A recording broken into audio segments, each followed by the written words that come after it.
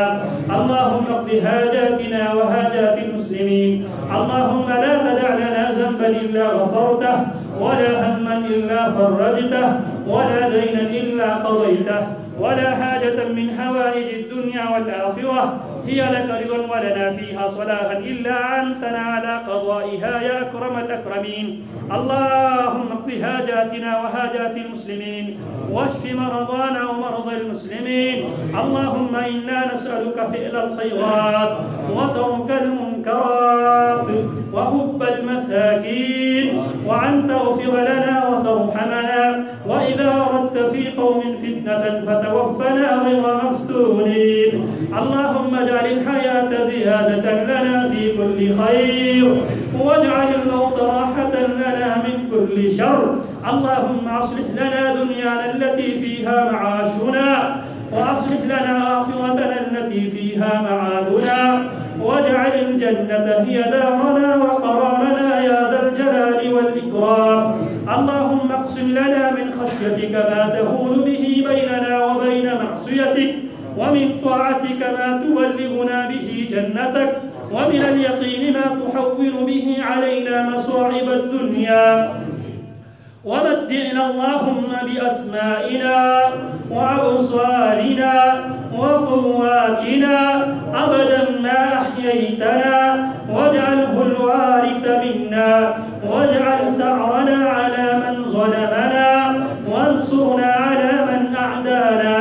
اللهم لا تجعل الدنيا أكبر همنا ولا مبلغ علمنا ولا إلى النار مصيرنا، واجعل الجنة هي دارنا وقرارنا يا ذا الجلال والإكرام.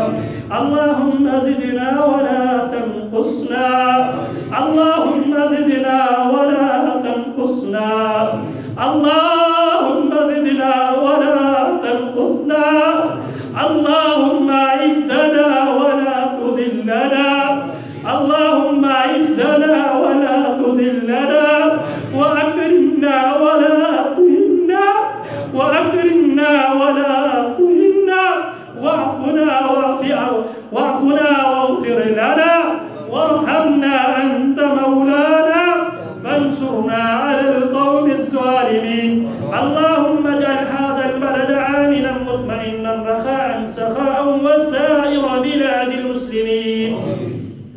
اللهم من أراد بلادنا وبلاد الحرمين سوءا فاشغلهم في نفوسهم، ورد كيدهم في نهورهم، واجعل تدبيرهم تدميرا عليهم يا رب العالمين. وصلى الله وسلم على نبينا محمد وعلى آله وصحبه وسلم.